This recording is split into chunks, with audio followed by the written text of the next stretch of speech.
영화롭게 변화되신 예수님. 그들 앞에서 변형되사 그 얼굴이 해같이 빛나며 옷이 빛과 같이 희어졌더라. 마태복음 17장 2절. 제자들이 예수님과 함께 고난과 굴욕, 수치와 경멸의 길로 가야 할 시간이 오기 전에 예수님은 제자들을 불러 모으시고 자신이 하나님에게서 오신 영광의 주님임을 보여주셨습니다. 제자들이 예수님과 함께 인간들의 죄, 악과 미움의 수렁으로 빠져들어가야만 하는 시간이 오기 전에 예수님은 그들을 높은 산으로 인도하셨습니다. 하나님의 도움이 거기서 오기 때문입니다. 예수님의 얼굴이 주먹질 당하고 침 뱉음 받기 전에 주님의 옷이 찢기고 피로 물들기 전 제자들은 반드시 하나님의 광채로 빛나는 예수님을 보아야 했습니다. 그분의 얼굴은 하나님의 얼굴처럼 밝게 빛났고 그분이 입으신 옷은 환한 빛을 발했습니다. 겟세마네에서 예수님의 고난을 직면해야 할 제자들의 변화되신 하나님의 아들, 영원한 하나님을 목격할 수 있었던 것은 너무나도 큰 은혜였습니다. 이를 통해 제자들은 부활에 대한 지식을 가지고 십자가의 길로 갈 수 있었습니다. 이와 마찬가지로 우리도 부활을 아는 지식을 가지고 십자가를 질 수 있어야 합니다. 변화되신 예수님 옆에서 모세와 엘리야가 서 있었습니다. 율법과 선지자의 대표가 예수님께 영광을 돌리며 예수님과 더불어 대화를 나누고 있었습니다. 누가복음을 보면 그들이 앞으로 일어날 일에 대해 이야기를 나누었음을 알 수 있습니다. 그들은 분명 그리스도에 대한 증거가 진실로 참되다는 사실을 나누었을 것입니다.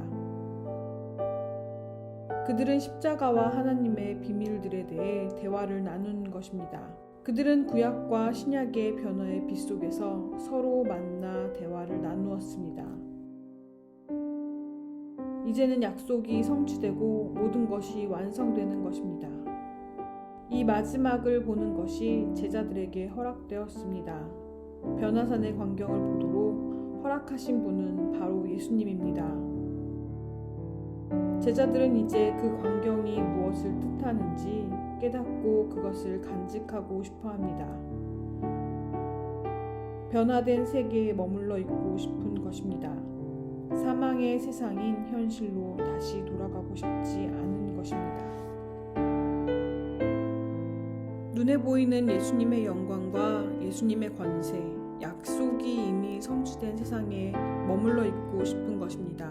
눈으로 볼 수 있는 것을 원하며 더는 믿음의 세계로 돌아가고 싶지 않은 것입니다.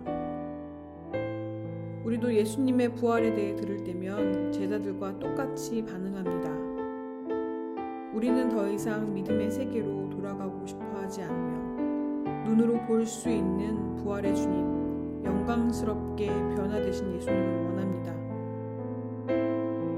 우리는 예수님의 권세와 영광을 눈으로 볼 수 있기를 원합니다. 더 이상 십자가로 돌아가고 싶어 하지 않으며 눈으로 볼 수 없는 믿음의 세계로 돌아가고 싶어 하지 않습니다.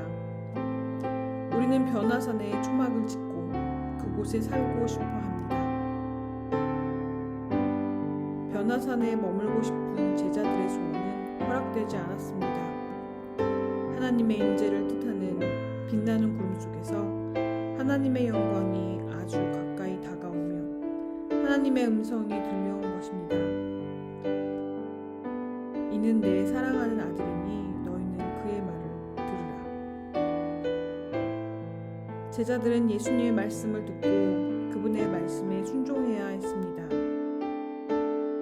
그렇게 순종하라고 변화산의 영광을 보여주신 것입니다.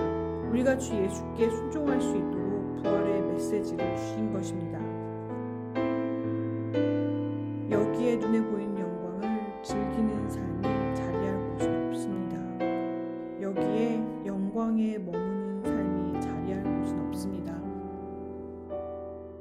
영광스럽게 변화되신 예수님을 인식한 사람은 그분을 하나님으로 인식하게 됩니다.